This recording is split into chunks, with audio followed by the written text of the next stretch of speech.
solo ya mboka pe babone nyonso na bano na abonné ya Aerotech TV to sengi bino bo s'abonner massivement bambote na bino bisika bozali kimia ezana mabota na bino merci parce que bino bolinga ko yamba biso na badira banda ko na bino bisika nyonso ba bureau na bino bokotaka merci mingi na bino parce que to le baraka sont bino biso to zate lelo penza eza émission ya vérité eza lokola ba émission nyonso tendenge salamara spécial vérité na kati siège à UNC na maître Basile abi mama Afrika ya kana nous parce que to moninga mbona pe kuna ba ko salir VK trop to yindo biso ba vérité so ke pasuka na ngoso imato yeko ekokatana ekatana dans les émissions à kake préparez-vous parce que ba kake zo beta ma vérité zo bima awa donc to représentant peut to ça elango lo lenge sala maraté bo simba ba big bo zo ba téléphone bo enregistrer bo sala nyonso maître Basile alingi a craché parce que lobby image avec a commis tellement éternisé to zana ye awa na kati ya plateau mo na mboka mbote na mbote madame journaliste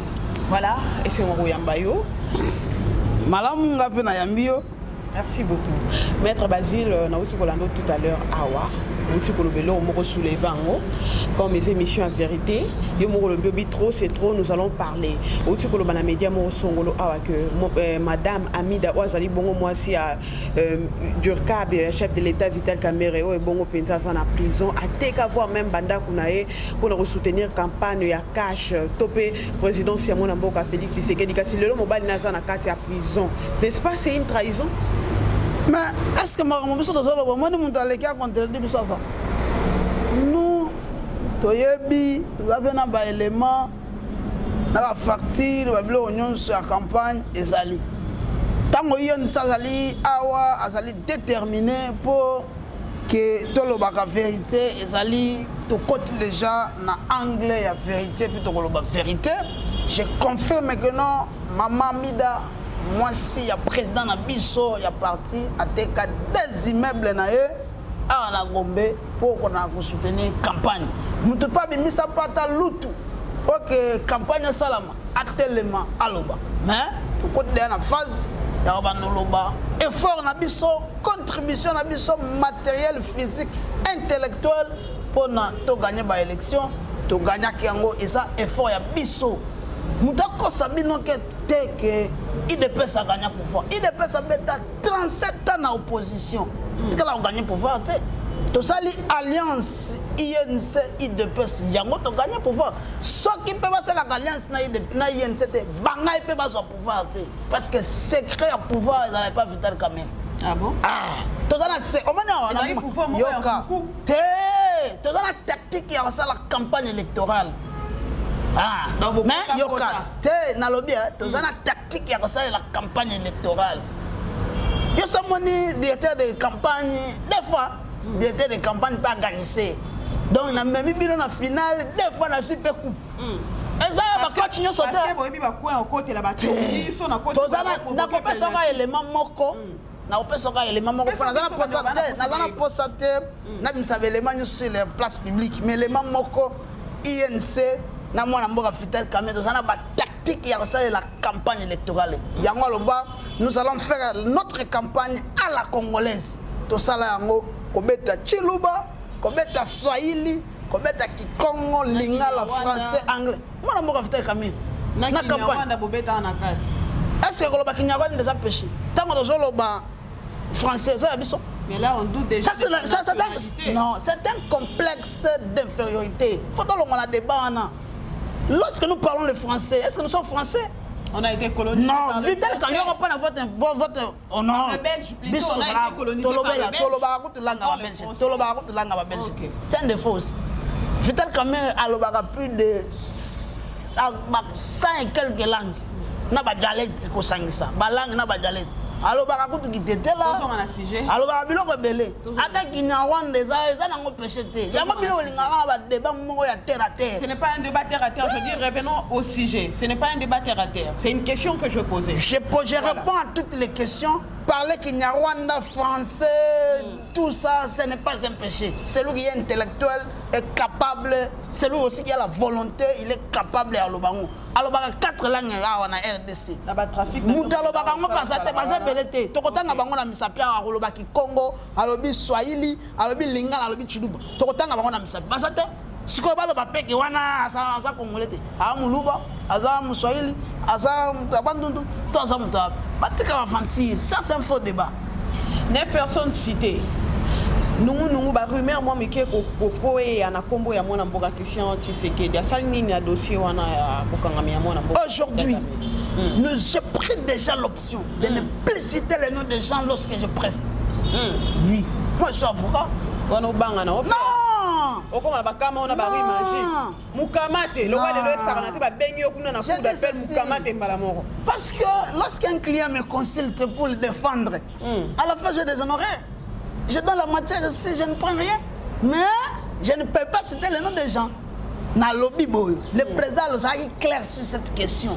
À lobby, je n'étais pas le seul superviseur. On avait une équipe de supervision. Donc, il y avait 9. Juge est-ce que, comme nous sommes en matière pénale, toute personne qu'on cite, il est censé de comparaître. Il y a un autre là. Dans un état de droit, tout le monde va comparaître. Quel était, question opposant vital, quel était votre rôle? N'a pas parce que d'abord, ça le procès, ce n'est pas le procès Vital Kamerhe. C'est un procès il y a 100 jours, il y a un programme, il y a Félix Antoine Tshisekedi Tshilombo, président Mboka. C'est ça le titre de procès. Donc, c'est moi Mboka Vital Kamerhe. Dans lobby boyo, pour na TNC, procès Vital Kamerhe. Procès 100 jours, il y a programme, il y a mon Mboka Vital Kamerhe. Titre de la Ngwangwana. Mais le procès, monsieur. Problématique. Non, procès, monsieur, c'est là le pendant 100 jours, kaka. Mais, monsieur, c'est pas que les gens dans la télévision, monsieur, peut pas citer, on a procès le lot. Mais Vital a ça concerné. D'abord, il y a chasso de haut, il y a makelele, on a biso ya IDPS. Papa ça en haut. 30%. Mais procès bandit le Vital a sati. Papa ça 30% la misala la soit de mouton. Le Vital Kamerhe na citation à prévenir. Oh est tellement en moisson de mouton Vital Kamerhe a sati. Il y a un mot de cinq la bande on a vu il y a parlement de bon ça la ba émission. On a volé non Vital Kamerhe a lié moisson de mouton il y a un misala ça la matin. Le dossier fixé au tribunal, le nom de Vital n'est pas cité. Tolingi bosa la bémission boso ngela maloba na bino après boyeba nani siko aliaki po tu pas aliaki la ona azana ine pesa tozana bango lobi to tinde bino pe balien tindela bango balien oyo to senga ka débat na plateau mo to ebite bandeko banani bakima ka banani po so ke kuna balobi o bata UNC bakima na UNC tozali rodé par Vital Kamerhe. Personne de l'INC peut faire un débat télévisé ou un débat contradictoire. Nous sommes spécialisés à ça. Donc, bateau va faire la bémission. Pour un saut de mouton. Audience, c'est ça, l'élo. Vital Kamerhe n'est pas cité. Mais les gens qui peuvent audience sur la télévision pour citer comme moi, bateau et pas bateau va ça concerner. Toyeba, bateau va ça INC, to va ça IDPS. L'élo IDPS, ça ça là quand le Parlement debout. Batindeli $50, le bac Vital a yibaki mbongo au sali. Na ba bordereau alors $50 sur qui là. On m'a n'importe comment. Batayen se va se belé. Ah, n'importe batayen se va se belé. Ba ko benga fait zombongo. Zamba boy. O lobby potinilien. Abi regarde. C'est ça. Donc biso de lobby boy. Comme basala qui ba déclaration pour réclamer les 15 millions que Vital avait volé. Dossier c'est le tribunal. Tribunal a retenu le greffe ou a pas Vital Kamerhe. Tolingi toyeba nani ali 15 millions. Est-ce que ça n'a eu de pesté pour bango a commis malili biso scott la muki. Ah, mais biso dans le matin toyeba 15 millions. Qui avait bouffé cet argent de 15 millions? Il s'est déjà déterminé d'affronter ce combat. Donc 15 millions. Wow, c'est belé. Makamoni. Monta au wapi loba monta oyebi que le Massaro a joué au balobi parrain de Massaro a joué le loi kangami pe déjà Massaro a joué quel rôle dans le programme de Sanj question on a juge pour Sakango monsieur tel a joué quel rôle était en quelle qualité donc qui me oh là là là mais ba ministre ba tebela ba na batali ba ba Massaro comme en France mais ba moni Massaro soki na Kenya mais à soki France. Parce que autrefois ici, Massaro tout le monde est en France, à Kenya dans la Brassa. Bon depuis les 14. Il faut cesser les mensonges. Il faut cesser les mensonges. Mais on va kangeli yo. Baloba muda kangela va payer $200,000. Baluki, ba pesa Le monsieur qui a arrêté Massaro réclamait déjà vos 200 000 parce que il va passer 200 000. Massaro a dit qu'il a un titre à mon côté dans le programme à 100 jours. Ce qu'on m'a allé à 100 jours à Jean Mondé. Mais tu vois, au moins, il y a un peu de ça. Lorsque le dossier est au parquet, comme instruction, les alliés secrètes, tu vois, il va interroger à moins qu'on a l'avocat. Ce qui dossier, si les communes à tribunal, comme un tribunal, c'est la République. Non, Massaro est poursuivi pour tel fait. Mais le web s'engage que Massaro c'est que yo comme juge, comme magistrat. Dans une église au milieu du village. Bon, comme vous avez église au milieu du village. Donc c'est la magistrat si ça atteint le dossier dans le tribunal, à partir du tribunal, tu vois que non, magistrat, à ce moment-là, Massaro pour le dossier. Jusque là, il ne faut pas que le Babylone tu vas mettre cette pour la diaboliser. Et puis il faut y article 17. Article parce que nous avons repassé information. C'est dans Taliban. Alors, ndenge zabo na mboka na biso comme tout ça qu'on prenait état de droit yen sans soutenir rango. L'infraction pénale est individuelle. Personne ne peut être condamné, poursuivi pour les actes d'une autre personne. Ça aussi c'est des droits, c'est de l'état de droit parce qu'il faut respecter les principes des droits. Alors, Massaro et Osani, c'est dans une citation à prévenir. Mukoloana na audience. Oka komba Massaro. Na makambo bala ndela vital. Oyoka kam. Bola ba ke magistrat bosanaki. Oko tuna ngasu motuna. Tena tuna batu wana. Ngabi ya nweza yo. Oui, na tuna ote mena répondre na batu oyo balobaki ke bakangi Massaro et ko bepisa dossier vital quand même. Tango baba na ko tanga citation à prévenir. Est-ce que boka komba vital Massaro na citation à prévenir vital exacté. Autre cas distraction, tout ça peut évoluer. Le dossier de fait est loin d'être dossier judiciaire, c'est un dossier politique. Merci, c'est un dossier politique, Malobaya Maître Basile. Maître Basile, dans un moment qui est jour J-7. Dossier à mon amboka avec Alissou Sarolé qui devant le tribunal à Rosamba. C'est comme si vous avez paniqué. Tout ça paniqué, tout ça à l'aise et puis d'autres têtes de c'est bien. Au moins, il y a Vital Kamere à ça qui va erreur. Mais ce n'est pas un maître Oscar. Azali avocat na baro ya na avocat na France. Alobi lelo batu bazo mona berere na ngamba Vital Kamere par rapport à audition na ye. Mais berere na ngamba juge bo mona côté. Juge aussi à respecter les deux côtés. Parce que dans l'article 74 il y a code de procédure pénale même si maître Ilunga souleva quand juge abana okate malo. Tango mutu akangami Asa liboso ya juge. Et là quoi liboso magistrat akotanga babiloko baza ko reprocher bu esili. Avant ba pesa muto bakangi maloba. Il faut batangela ye PV d'audition. Il faut batangela ye PV na ye wana. Yo mwana mboka ba posaka question boyo na parquet on répondaka boza on regardant tango oui. Yo zalaka boyo zalaka baboyi kotanga PV. Papa yebi ke na kata PV wana Vital alobaka clair que eloko tel mutu tel nda salakia. Eloko tel mutu tel nda simbakamo. Mais c'est pas l'erreur ou même est dans ces dossiers par rapport aux juges. Non, les juges doivent nous aider à appliquer les lois de la République. Nous devons aller tout droit dans la logique des droits. Yako lobaka le dossier de VK, c'est un dossier vide. C'est le plan du droit. Tu sais que Batoualobaka Belé n'a parqué à ma tête. Vital, avant de virer, Batouni est question, on vira qu'à 250 000 $, c'est 250 millions de dollars à Liani Mounoko. On vira qu'à 9 000 $, Vital à Liani Mounoko. Tout le monde va bordereau, va poser la question. Vital va poser 51 questions à répondre. On peut avoir réponse claire. Qu'est-ce qui prouve que ça a été vrai? Yango to senga qui juge a respecté Mibeko attendre la biso PV d'audition. C'est ça les droits. Selon Yondo. Non, on a pas sur selon Mibeko, selon Mibeko puis selon procédure tanga article 74 il y a code de procédure pénale. Voilà pourquoi je dis que ça peut être l'erreur humanum est, donc l'erreur est humaine. Voilà. Non, nous sommes en matière pénale. Lorsqu'il y a déjà des erreurs, on ne peut pas avancer.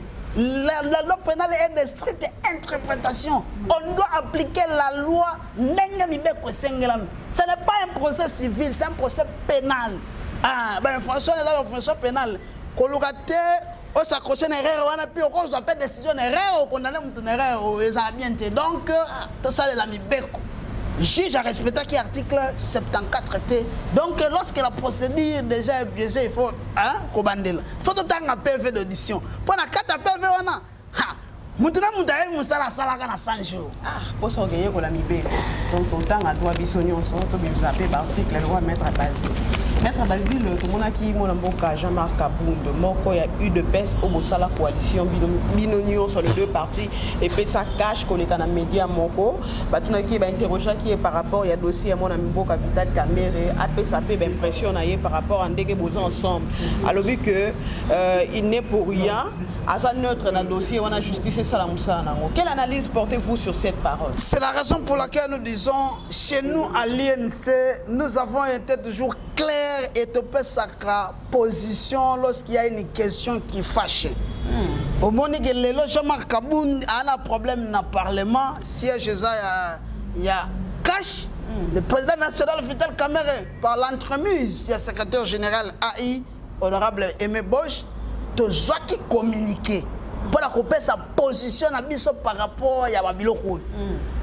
Kabound a Okende, Kabound a Zalaboyo, ça. Il y a une position par rapport à Mambra Cash que nous devons, nous soutenons l'IDPS dans ces problèmes et nous soutenons Jean-Marc Kabound. C'est ça être responsable. Lorsque question il faut qu'on pèse ça. Réponse claire et nette. Vital à lobby. Problème est simbi cash, biso dozali cash, il faut te sa position. Mais biso dans aussi problème oyo va monter le biso. Na parquet. Maître, na opexo botika no mangambo bolo baba monter le bino botika bazo. C'est un monde. C'est un truc. Basoka ko za quitter ou pas. Est-ce que bien la montage té. Bino bolo ke ba Vital Kamere ndayiba mbongo so ndayiba somba mbongo so de bouton. Ako bakangi awa est-ce que ba so de malobe utaka na biso te biso te. Bato bazoloba peuple balobaka. Peuple parce que mutu nyonso akomi ko bata magana na sima peuple. Peuple otelema ka mukolo wana na changu. Olobi Vital Kamere ali mbongo so de mouton. Peuple n'a jamais dit ça, na makambo juge ala ne la Vital Kamere dossier so de mouton exaté.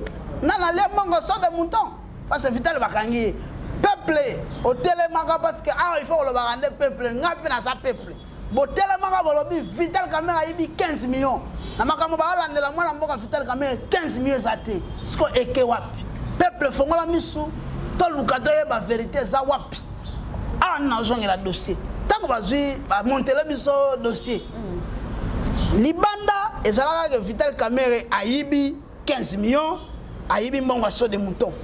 Token a parquet. Parquet ayibi si biso lobi Vital Kamere ayibi mbongo bakisi 10 millions, aviraki 370 millions. To comme na tribunal. Biloko wana elongwe bakisi na ba 70 na ba 370 millions ba 9 millions. Elongwe na tribunal totikana eloko ya ba mbanda. Oh, Vital Kamere a détourné biloko bambongo bandaku mbongo wana ezali 48 millions de dollars. Mais tu vois sabino peuple boyeba contraire à Samibo ya bandaku eza 48 millions te eza 57 millions. Juge yozolanda biso bandeko bolanda biso papier ezali bitakwira mutasinya compte wana na gouvernement Chibala. Compte eza ya 57 millions, 9 millions nanale yango. Et que na wapi pour besoin réduire na 48 millions et ça lokuta otika ko sa peuple comme nous sommes dans le peuple na le yes na le peuple fongola miso compter ça 57 millions 9 millions un individu na les 9 millions babobi to yebi na ce que na otanga rappel bo chotanga tout à l'heure na lobby boya ko bimisa ali yango sunga ki on atanga ki on libosé peuple voilà mutu ya na marché sur de mouton Azali ayebani comme basoka bombaye bakchaki na diabolisation na combat Vital balongoli yango babité comme Vital tokangi faut bocha so de muto libanda po ekoya osala boy balongoli yango bolo basusu biso balongoli biso infraction na ya mwana musala ndako na biso oh apesaki na mwana na biso mwana vieux oh bakabeli mwana vieux lupangu pour société Samibo ça marche mais le avocat je salue mon confrère Mbouyu le bâtonnier qui a pris parole c'est Top Congo alors jamais Samibo appelle ça mwana ya Vital Kamerhe lupangu atikala complet ça té j'ai des preuves le bâtonnier Mbouyu aleki na Top Congo avocat société Samibo na Jamal alobi totikala kopesa Vital Kamerhe to mwana Vital Kamerhe lupangu te Jamal kutu bowanga na ye bowana po bowanga mais qu'est-ce que en français bâtonnier Jamal oyebi Vital et ça en français abi je le connais pas jamais Vital wallahi billahi Vital tu reconnais monsieur Jamal abi je le connais pas je le connais même pas connaître quelqu'un rencontrer quelqu'un et voir quelqu'un c'est ça deux choses différentes bino photo ya na ba dictionnaire aw yoka oya pays francophone elengi ya droit nde ngwane elengi pe ya français ya ngwane nego wanga na nde balakisa non omani lelo tokomi na débat ba photo est-ce que l'UNC est un exemple vraiment très bel exemple ah oui connaître quelqu'un voir quelqu'un rencontrer quelqu'un attends la maternelle après sa différence ça nous a commencé à biloko wana donc nanu il faut zonga na deuxième CO autant en grammaire autant en français autant en peu oyokaki ça ndenge moko te donc toza à l'aise dossier Vital Kamerhe ça politique ezali nango judiciaire te tala to kotisi ba demande de liberté provisoire 5 bozo ndeni to kotisi yango 5 bazoboya bokosana kosana ba malade to remplir ba condition nyonso ya article 27 ya code de procédure pénale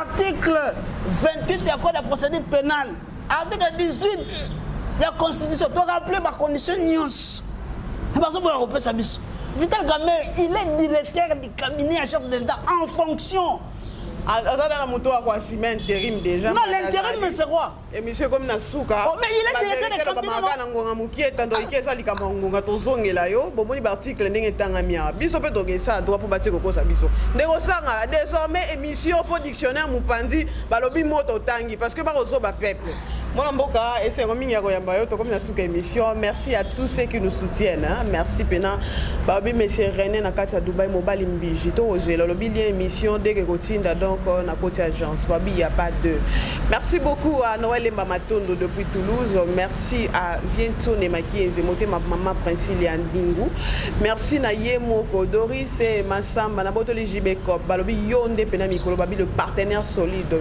monsieur Doris Massamba moté ma maman Blanche Kayembe bayemba yemba trop mais cette fois-ci au biais de la presse zoano masolongo sakane lango merci na yope maître je pense que na baxelo komoko moi conclusion peuple congolais pour les lots comprendre que non mutio ça comme battre malibosa peuple na sima peuple osengaka oyeba dossier à 15 millions peuple osalaka marche peuple tellement oyeba 15 millions kenda wapi peuple telemaka poto lobi ke bato de pesa nde balobaka bolobi te peuple OK peuple bo telemaka kosenga dossier ya saut de mouton makambo ba samisa Vital Kamerhe mambo saut de mouton ezate sko eke wapi nani aliamonga saut de mouton peuple congolais bo fongola miso toko ta distraction de l'eau de là ekomi na 19000 bazo distraire biso lelo komi mutanga ye baso ki papa ne azana na lega na TVT kene na tribunal kende oye basoki na kota dosa Ibrahim te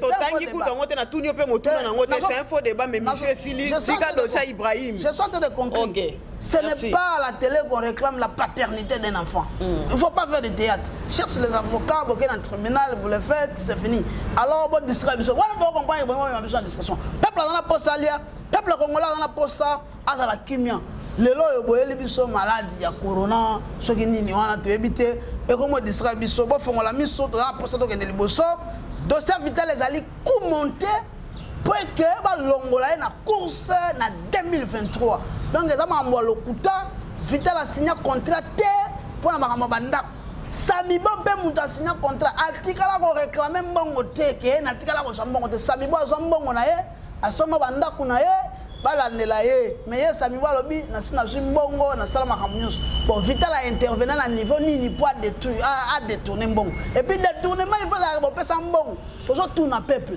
nani apesa Vital Kamerhe mbongo est-ce que banque est-ce que ministre ya finance est-ce que ministre a budget, est-ce que présidence, non, n'a pas ça vital, mbongo ya détournant. Botika ko sabiso. Ce sont des questions de taille. Oh, yo to ko bana. Yango to sengu. Procès na biso fait la carte télévisée. Oh, nous tout bana ko joa litier. Vous comprenez? Connaître, rencontrer et voir. Donc déjà, on se les a bien. Plus 243, voilà. 81, 63, 28, 494. À l'INC, nous sommes déterminés de dire la vérité, rien que la vérité. Merci beaucoup, vous êtes déterminé à dire la vérité. Michel Sili n'a pas sinon tu bien peuple ça n'a pas sali à vivre bien mais détournement que ça la peuple vivre bien des nos confiance pour voter bino pour voir besoin car si peuple ça non satisfait. Donc là c'est un autre débat merci parce que on dit qu'on répond à l'invitation à biso pe oyambi biso na kata siège parti cher il y a Vital Kamerhe. Merci beaucoup. Merci à vous autant. Merci à la réalisation 5 sur 5. Là, je vois derrière la caméra, nous voyons Jonas Sanga 5 sur 5 à filmer la gentillesse. À la réalisation, nous voyons Andy Lumisa et puis à la coordination, mon manager, mon papa qui a ouvert le cœur. Il s'appelle Monsieur l'honorable Jean-Paul Beya. Émission Les Aki Pena, émission Moko Vérité, na bande de Bolandi Ango. Otali vidéo, s'il vous plaît, partagez le lien.